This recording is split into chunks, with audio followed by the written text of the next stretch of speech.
Good shot. Oh my! Here to celebrate Georgetown, the Georgetown Raiders are Buckland Cup champions! The Trenton Golden Hawks, the Dudley Hewitt Cup champions, are going to Coburg. Back to Minerva. Shot scores! And the Coburg Cougars are the Royal Bank Cup champions!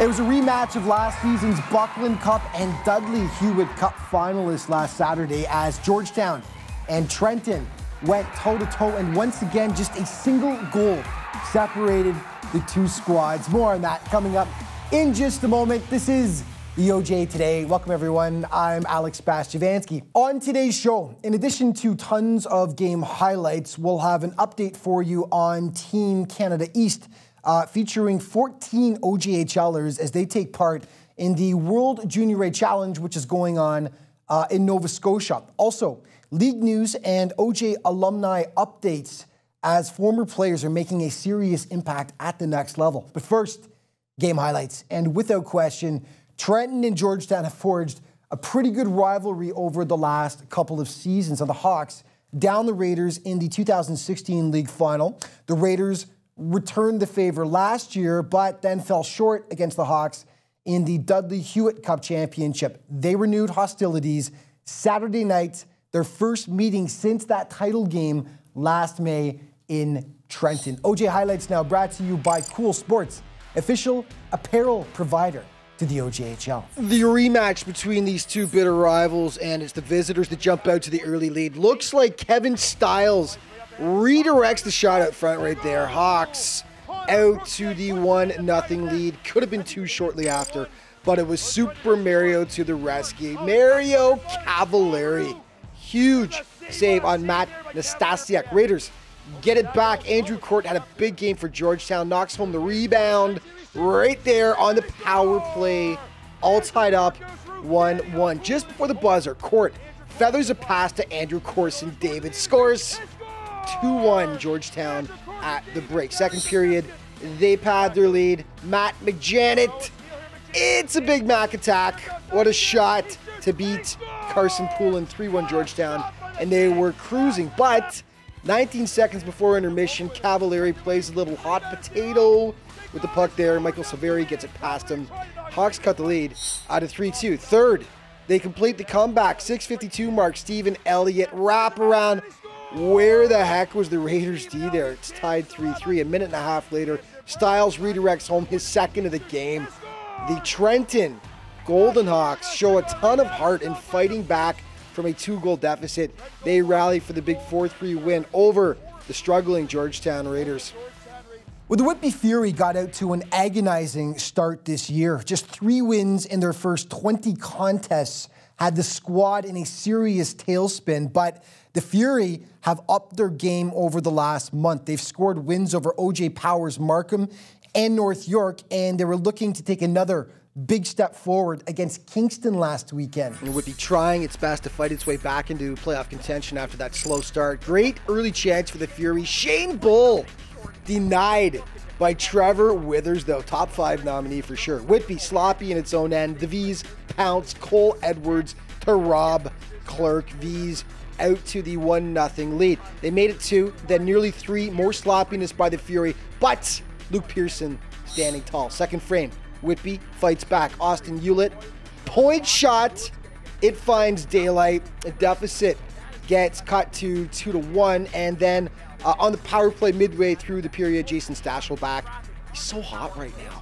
9 goals in his last 10 games, all knotted up at 2 apiece. They nearly take their first lead. Noah Bull of the Bull family dynasty that includes brother Shane on the Fury. Rob, though, third frame. The Fury come close. Stachel back to Liam Robertson. Runs out of real estate, though. Late in the period, though, scramble out front. Stachel back. Booyah. In it goes.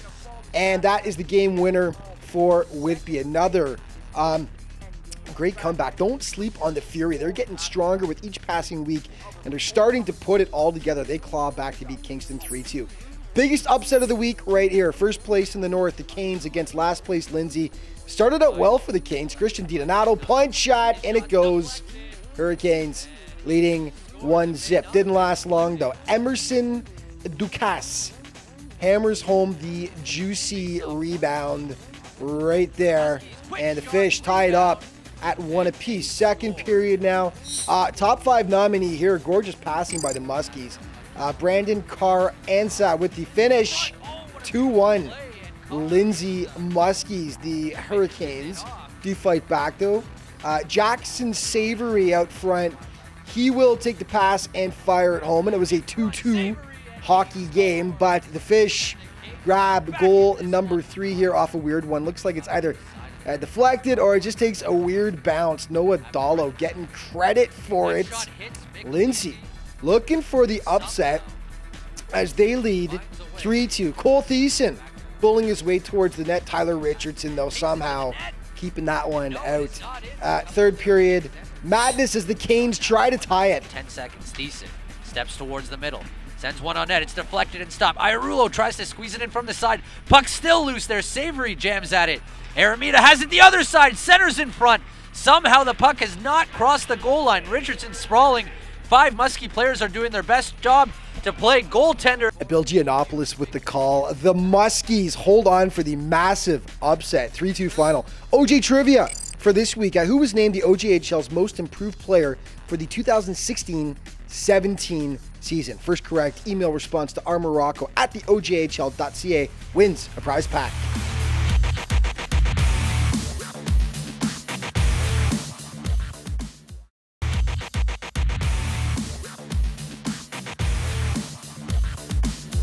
Hey folks, welcome back to the OJ Today. One of the season's best stories so far has been the resurgence of the Pickering Panthers. Now, just remember, if you will, last season, the Cats finished dead last in the North, notching only 9 wins. This year, they've already got 14. The only team that may be a better story would be the Aurora Tigers. They finished just ahead of the Panthers in the North last season, but this year have been flirting with first place. 2 great turnarounds, 2 hungry teams, and they clashed Saturday in Aurora. And it was teddy bear toss night in Aurora. 3:19 in, Pickering draws first blood.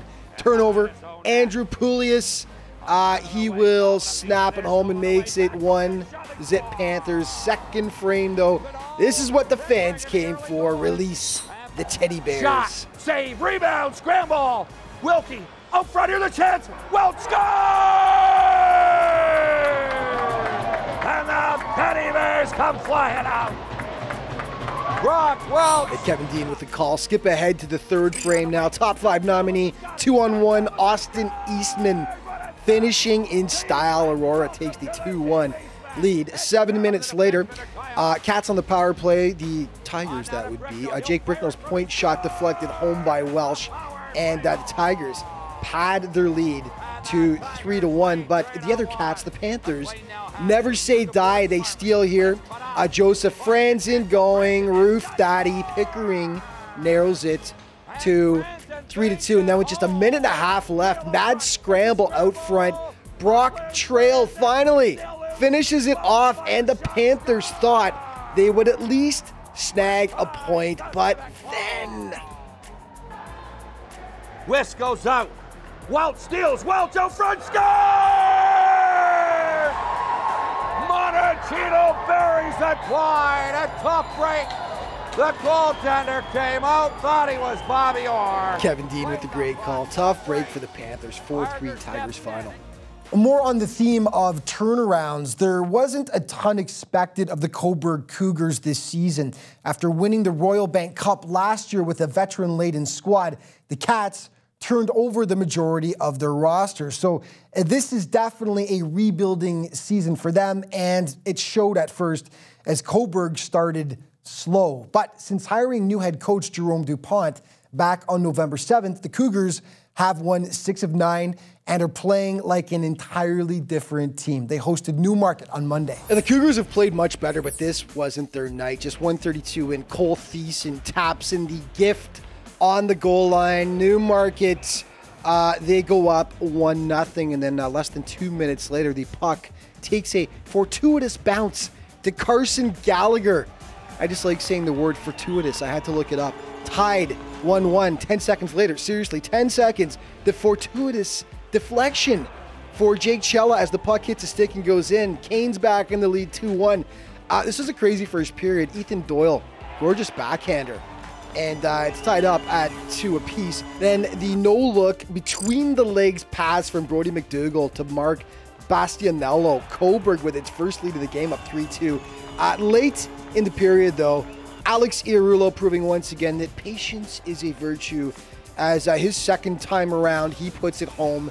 6 goals in the first period alone. Second frame, the Canes blew this one wide open. Power play, they get way too many cracks at this one. Claudio De Gasperis gives Newmarket the 4-3 advantage. And then Cole Howren going top shelf on Jorgen Johnson. And it's 5-3 Canes. The Cougars get one back, though.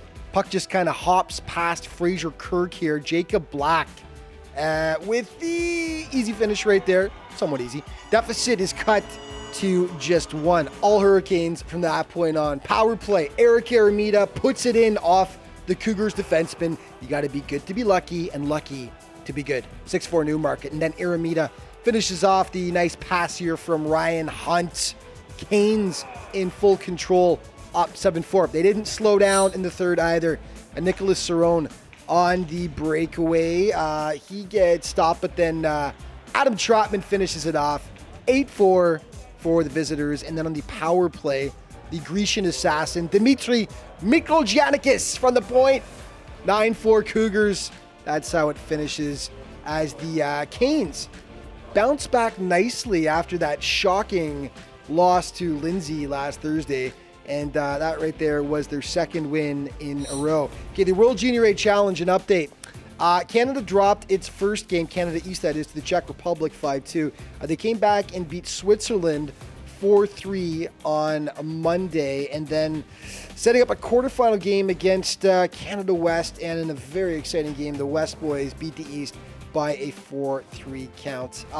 Canada East plays its final game December 15th for 5th place against Switzerland. Okay, some big alumni news for you. Former Georgetown Raider Jack Jacome was named the NCAA Division I Rookie of the Month for November. Jacome started the year as an 18-year-old freshman and has been an absolute standout for the Clarkson Golden Knights. Jack has notched 15 points in 17 games thus far and has helped lead Clarkson to 4th overall in the national rankings. And this, of course, comes on the heels of Jacome last season winning OJHL regular season and playoff MVP and being named the top forward in all of Canadian Junior A hockey. 2 former OJHLers have been named to the preliminary roster for Canada's national junior team.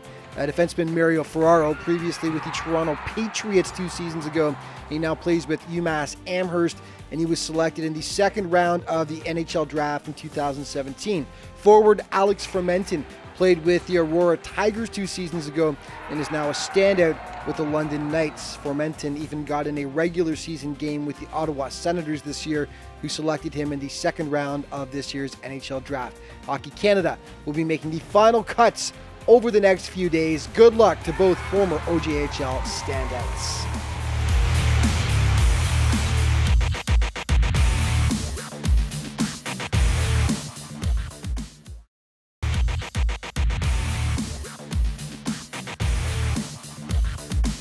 Welcome back to the OJ Today. The Wellington Dukes are starting to run away with first place in the Northeast Conference, but last weekend saw them taking on one of the OJ's fastest rising teams. The Markham Royals had won 5 straight, and they were challenging Newmarket for first place in the North Division. So it was a tasty matchup when the 2 squads met up last Friday. It was a chance for Markham to show just how far they've come. Early first, bizarre. Devin Maea just floats it in. Oops! That'll make the blooper reel. Jonah Capriotti wants to find a hole to climb into, but hold on a second. Take another look here. And the officials call it offside. No goal. Capriotti, big sigh of relief. But then it's Cole Brady's turn to want to hide. Weak backhander by Andrew Rinaldi. Sneaks in on the short side. Brady's been so good for Markham. We'll cut him a break, but still it's 1-0 for the Dukes, and Brady totally redeems himself soon after, denying Mitchell Martin on the break. The Royals equalized. Braden Alban to Alessio Luciani, and you can't blame Capriotti for this one. Here's why. Take another look at it here. Off the skate of Noah Lugli for the own goal, and it's a 1-1 hockey game. Second period, Keegan Ferguson with the sweet little tip out front right there, and Wellington regains the lead. It's 2-1. Nice hits in this game. Georgiev gets flattened by Jackson Arcan, but then Devin Maea steamrolls Arcan, revenge, and then Justin Bennett, he says what's up to Warren McKenzie, sends him flying. Third period now, crazy bounces out front here. Zach Sheedy will finally put it away, and there it is, tied up at 2s, but 2-on-1 with Mitch Mendonca and Eric Uba, and Mendonca with the finish, and that would prove to be the game winner as just 7 seconds remaining. Now the Dukes will ice it as Rinaldi puts it into the empty cage. Wellington, over the last few days, has actually seen their conference lead cut into by Newmarket, so they really needed those 2 big points. Well, the South Division is absolutely terrifying right now. The top 4 teams all have records that would be good enough to place them first in the West Division, which is absolutely incredible. One of the squads chasing first are the Toronto Patriots, and they continued to roll last weekend in Orangeville. And the Patriots hit first, 5:22 in. Nick Kalpouzis just will float it in from the point here. The seeing eye shot, Toronto up 1-0. Aside from that, the goalies were coming up big in the first. Tyler Fassel doing well to deny the Flyers right there. And then back the other way, Brendan Landry. This looks painful, but that is a heck of a nice stop. Landry cleanly beaten on this one. Gorgeous passing by the Pats. Michael Bushi, though, will be seeing that in his nightmares for a long, long time. Second period, the Pats pad their lead. Andrew Petrucci just spins and fires. 2-0 for Toronto. Landry doing his part to keep the Flyers in the game. Absolute larceny on poor Michael Bushi, who just couldn't buy a goal on this night. Take another look here. That is an absolutely gorgeous glove hand save. Okay, third period now. Orangeville with its best Three Stooges routine, giving it away, running into one another. The Pats will be sending them a Christmas card for that one. 3-0 Toronto. Flyers do get one back, though. Evan Stahl, the tip, the goal, and that drew Orangeville to within 2 as it was 3-1. The Pats put this baby to bed, though, with an empty netter late. And it's a 4-1 Patriots finals. They grabbed 2 vital points in that South Division race. Newmarket hit the road to visit the Hawks. Behind the curtain we go in Trenton. All Canes in this one, just a $1.02 in. Ryan Hunt bulging the twine. Hurricanes up 1-0. 11 minutes later, Nicholas Cerrone jumps all over the big rebound. In it goes past Will Roski. 2-0 Newmarket at the break. Second period, the onslaught continues. Canes power play. Hunt gets a stick on it out front for his second of the game. Hurricanes up 3-0. At the midway point of the frame, Alex Cirillo gets sprung on the break. Such soft hands on this guy. Makes it look easy. Newmarket running away with this one. That made it a 4-0 Canes lead. And then the Grecian assassin Dimitri Mikrogiannikis sprung as well off to the races. 5-0 for the boys in black. Looking good. Third period, the Hawks do break that goose egg on the power play. Caleb Bowman has been a great pickup for the Hawks. Played at Niagara, NCAA Division I last year. Puts it in from a crazy angle. Take another look here, though, because it almost from this angle looks like Dimitri may have kept it out, but that's not really the best angle to view it from. In it goes. The deficit is cut to 5-1, but the Canes weren't done. Power play. Owen Ramsey sticks with it out front, and that made it 6-1 for the Newmarket Hurricanes, and that was the finals. The Canes continue to flex their muscle. They're one of the top offenses in the OJHL this year, and with that game, you can definitely see why. OJ commitments, 3 to tell you about this week. Whitby AP Cole Perfetti, going to be a Michigan Wolverine. Way to go, Cole. 2021 he starts. Thomas Maya of the Blades will be a Tiger at RIT in 1920. And Zach Bremwell, also of the Blades, going to Cornell. He'll be a big red man. The season undecided yet as to when he's going to start, though. OJ standings. Newmarket, 4-point lead over Markham in the north, followed closely by Aurora, Pickering, Stouffville, and then Lindsay. In the east, Wellington, a very comfortable lead over Trenton in second, who's overtaken second from Kingston there, and followed by Coburg. And the Whitby Fury looking much better these days. In the south, Oakville, just a 1-point lead over North York, followed by the Pats and then the GRCs. St. Mike's and the Chargers right now in sixth with 24 points. And in the west, Georgetown stuck on those 20 wins right now, followed by Buffalo. They're getting closer. Orangeville, Burlington, and the Milton Ice Sox, just 4 points so far this season.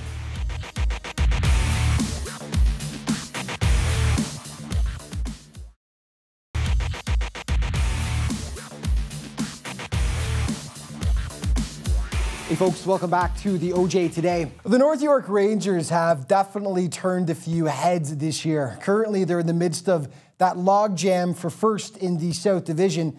And one of the teams they're battling, the Toronto Patriots, were the opposition Sunday at Herb Carnegie. Now, to add to the difficulty, the Rangers would have to do without star forward Nick Campoli, who was away with Team Canada East at the World Junior A Challenge. This game was absolutely insane. The goalies were incredible. Pats do strike first, though. Andrew Petrucci side of the net. In it goes. Patriots go up 1-0. But then... With the net save. Bannister now looking to redeem himself after that failed breakaway attempt. Spins, fire, save by Colby Muse. I don't know how that stayed out. Muse just diving for the save. It gets enough. Jake Howarth with the call. What a save by Colby Muse. You'll see that again in the plays of the week. I guarantee it. The Rangers would tie it up, though. Jack Lyons just floats it in on goal money. And it's a 1-1 tie. And then Jesse Tucker late in the frame, going for his skates. All kinds of room here. He puts it home. 2-1 for the Rangers at the break. Second period now. Sweet passing by the Patriots as they go tic-tac-toe. And Evan Benwell with the finish. All tied up again. It's 2-2. But at the midway point, Tucker will grab his second of the game. And it's 3-2 for North York. Third period, however, the Pats hit back. Nicholas Kalpouzis waits and scores. And it's a 3-3 stalemate. But then... We still have over 11 minutes to go. Krieger now with Goschuk. Goschuk waits. Fires glove save! Oh my lord!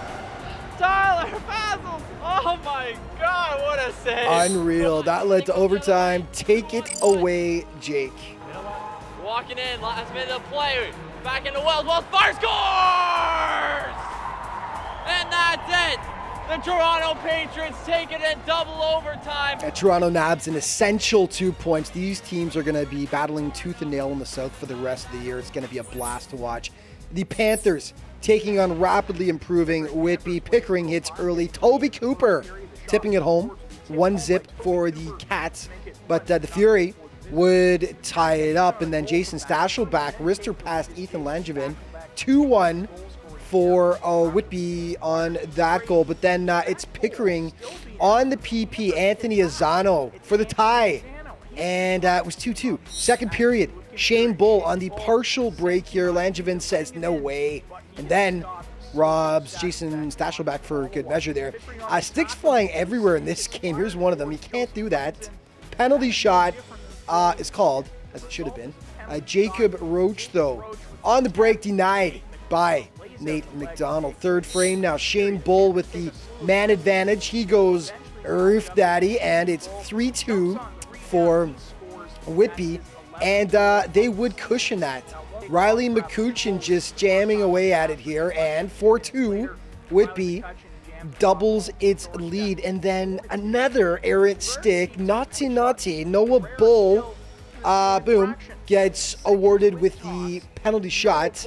And Mr. Noah will blow it past Langevin. His first goal of the season Way to go, Noah. And then Liam Robertson will get sprung, and he'll split the wickets on the poor keeper. 6-2 Whitby. Game over, right? Well, not quite, although Whitby did remain physical. Nick Durilia hammers his man along the boards.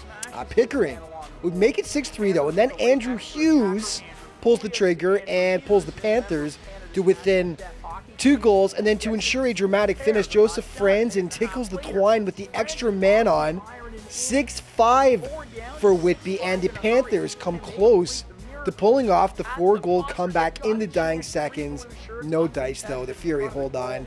6-5 Whitby final as they escape with the 2 points in this one. They got some work to do to get back into the playoff race, but don't count them out for a second. They've been looking better. OJHL Combine returns for 2018. A reminder, April 6th, 7th, and 8th, taking place in Oshawa on the heels of the very successful one in 2017.